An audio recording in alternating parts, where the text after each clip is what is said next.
Halo, selamat sore Sobat Milenial Band Yang Kota Bandung. Jumpa lagi di episode kelima Ngopi Sore bersama Band Yang Kota Bandung. Kali ini saya ditemani oleh 3 orang tamu yang sangat istimewa.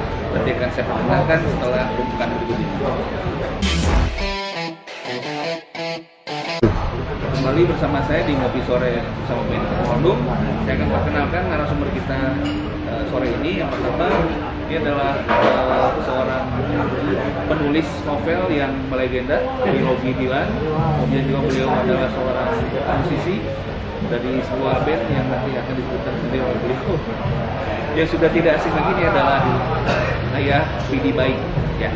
Kemudian di sebelah Ayah adalah Kepala Badan Narkotika Nasional Kota Bandung, Bapak AKBP Isganir, dan di sebelah kanannya adalah Kepala Seksi Pencegahan Badan Narkotika Nasional Kota Bandung, Bapak Eka.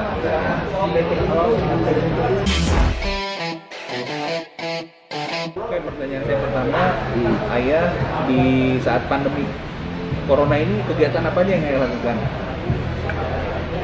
Ya, memantau teman-teman supaya jangan ke rumah. Tapi lebih banyak saya bertani sih, karena kebetulan ada halaman luas di seberang rumah saya pakai untuk menanam tomat. Pokoknya jangan sampai waktu selama di rumah itu sia-sia. Di samping itu juga saya melukis, menulis, dan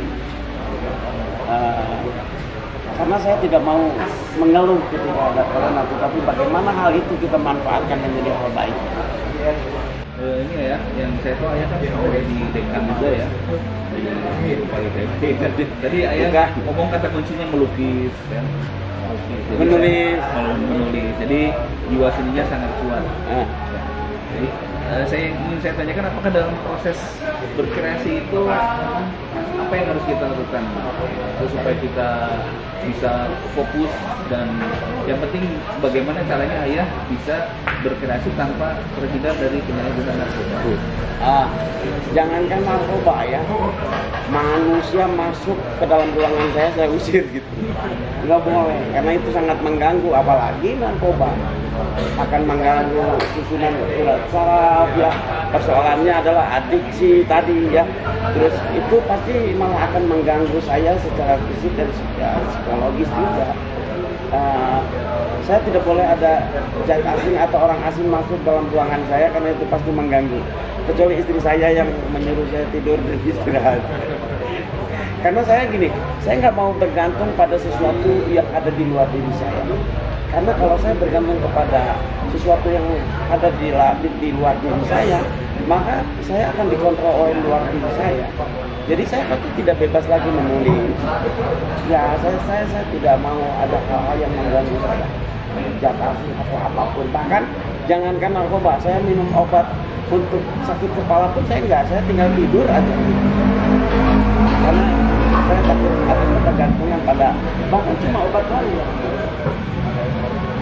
Pertanyaan itu untuk Bapak KBP Isganir.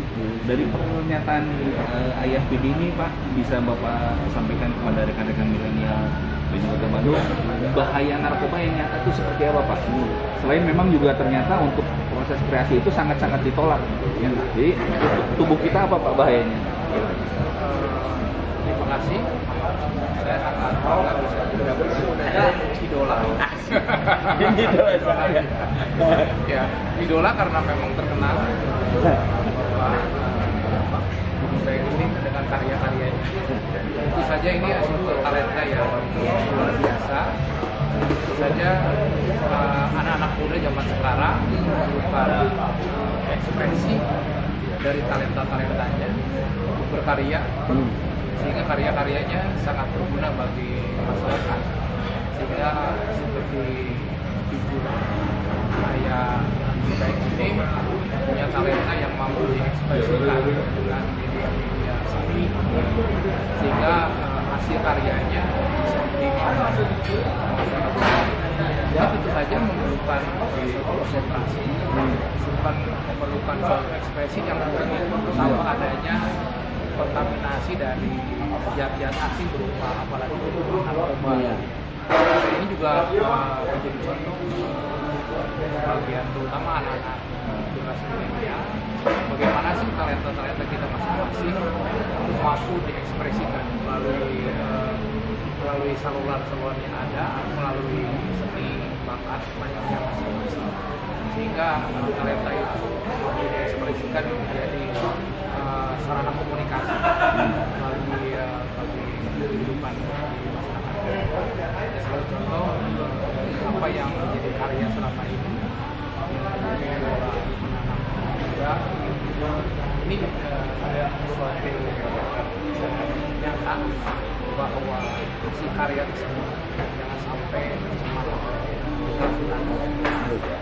karena apapun sedikit banyak tentang penyelenggara itu akan mempengaruhi kualitas daripada hasil karya ataupun dari pribadi seseorang. Apalagi jalan narkotika itu dilarang oleh undang-undang, oleh hukum yang berlaku di negara. Novel belum selesai udah ditangkap. Ini menjadi figur yang banggakan kita semua, termasuk saya sendiri. Asik. Betul, saya bukan orang di depan, karya-karya ini zaman sekarang ya luar biasa, termasuk anak-anak saya. Jadi kan itu di mata Bani karya juga jadi kebanggaan. Hari ini saya gembira bisa menonton langsung. Ya. Saya juga senang karena saya takut orang berpikir bahwa untuk kebebasan itu dia menentukan sesuatu yang menyebabkan imajinasinya lebih luas lagi, padahal tanpa itu pun imajinasi bisa berkembang.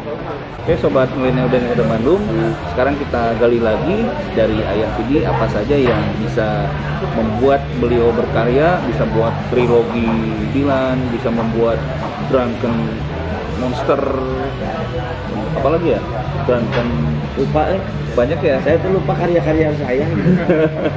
Terus saya dengar juga sekarang ada bocorannya trilogi itu mau diterusin sama pacar-pacar Dylan yang lain.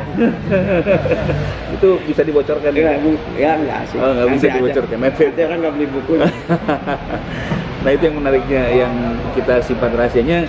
Cuman yang ingin saya sampaikan sekarang, apakah hal-hal yang bisa disampaikan oleh Ayah ini, tips-tips atau pesan-pesan untuk generasi muda, sobat milenial Bandung, bagaimana caranya berkarya tanpa menggunakan narkoba, bisa berkarya produktif tanpa menggunakan narkoba. Jujur saja ya, kalau selain dari hal negatif yang akan kita terima karena menggunakan narkoba, adalah juga saya takut kalau menggunakan narkoba adalah menimbulkan rasa cemas ketahuan oleh polisi, karena memang itu melanggar hukum, melanggar undang-undang. Bagaimana mungkin saya akan tenang berkarya, orang saya cemas gitu kan? Itu bagaimana ketahuan di luar dampak-dampak negatif pada psikologis maupun fisik ya. Saya pasti tidak akan membuat saya tenang ketika berkarya. Jadi saya tetap harus bisa menahan diri dari melanggar hukum, itu juga penting. Takutnya novel belum selesai, saya ini udah ketangkep gitu. Nah, di luar itu karena jelas itu melanggar hukum, nggak bisa saya lakukan karena ketika berkarya itu saya butuh ketenangan. Saya sangat butuh ketenangan. Bahkan kadang-kadang HP itu saya matikan gitu. Apalagi hal-hal yang sifatnya ancaman gitu, ancaman hukuman sekian jika menggunakan narkoba. Bayangkan bagaimana mungkin saya tenang gitu. Ini jadinya saya mau bilang ke semua orang, untuk bisa melakukan sesuatu yang harus diperbaiki adalah bagaimana kamunya sendiri bisa tenang, nyaman, lepas dari rasa cemas oleh ancaman-ancaman. Seperti halnya gini, kalau mau menghadapi gelombang, ya kitanya di dalam perahunya harus tenang.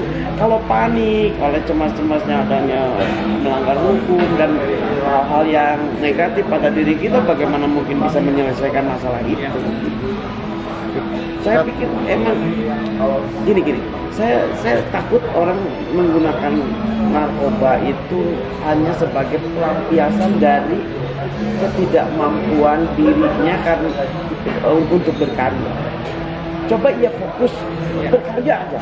Yakin dia akan lupa pada hal itu. Karena ia tidak mampu berkarya, karena tidak dioptimalkan untuk berkarya, itu ke situ. Dan rayuan ajakan teman-teman juga, kita harus menghindar dari itu. Untungnya saya orang percaya diri. Artinya jika hal itu ajakannya buruk, tidak akan saya ikuti. Itu kan percaya diri berarti. Saya nggak percaya diri kalau nggak sesuai nggak seperti kawan-kawan saya, nanti saya ketinggalan zaman. Oh, saya bukan orang seperti itu. Saya percaya diri dengan diri saya sendiri. Terserahlah orang mau gimana, yang penting saya jangan sampai. Baik, sobat milenial BNN Kota Bandung, sekarang kita dengar closing statement dari Kepala Badan Narkotika Nasional Kota Bandung, Bapak AKBP Yusdani. Pak Irfan, terima kasih. Tadi sudah kita dengarkan bersama apa yang disampaikan oleh idola kita, Ayah Billy Baik, ya, yang merupakan sosok mempunyai karya-karya terkenal. Tentu saja ini menjadi contoh kita semua bahwasannya kita punya talenta harus diekspresikan dengan benar sehingga hasil ekspresi talenta kita mampu berkualitas untuk kehidupan kita. Semoga upaya-upaya pencegahan, pemberantasan penyalahgunaan dan peredaran gelap di Kota Bandung mampu menciptakan lingkungan bersih narkoba di Kota Bandung. Terciptanya Bandung bersinar, Bandung bersih narkoba. 100% Bandung tanpa narkoba. Oke, sobat milenial BNN Kota Bandung, sekarang kita dengarkan closing statement dari Ayah Billy Baik. Ayah, bagaimana pesan-pesan Ayah mengenai pencegahan narkoba di Kota Bandung? Saya cuma mau ngomong aja. Anak-anakmu nanti butuh uang, tetapi anak-anakmu juga butuh bangga siapa orang tua. Harus berkarya. Kalau kamu ingin anakmu berkarya, harus kuliah. Kalau kamu ingin anakmu juga kuliah, kau tidak bisa bilang kepada anakmu untuk berbuat baik, kamunya sendiri tidak berbuat baik. Oke, sobat milenial BNN Kota Bandung, kita tiba di penghujung acara episode kelima. Bisa kita simpulkan bahwa untuk diterima di lingkungan, kita tidak harus berusaha menjadi orang lain, kita tidak harus menggunakan narkoba. Yang penting adalah percaya diri dan bukan kita yang dikendalikan oleh orang lain, tapi kita mengendalikan diri sendiri. Ya, terutama juga kita harus bisa memberikan contoh, jadi role model untuk keturunan kita, untuk anak kita, untuk lingkungan kita. Ini sudah secara tegas disampaikan tadi oleh para narasumber. Saya ucapkan terima kasih untuk narasumber kita yang sudah berkenan hadir di sini, Ayah Billy Baik. Terima kasih Ayah. Juga kepada Bapak AKBP Yusdani, terima kasih Pak, dan Bapak Eka Cahyana Sarfusasi P2M BNN Kota Bandung. Jumpa lagi di episode berikutnya Ngopi Sore bersama BNN Kota Bandung. Bila kita hidayah, wassalamualaikum warahmatullahi wabarakatuh. Sehat 100% tanpa narkoba.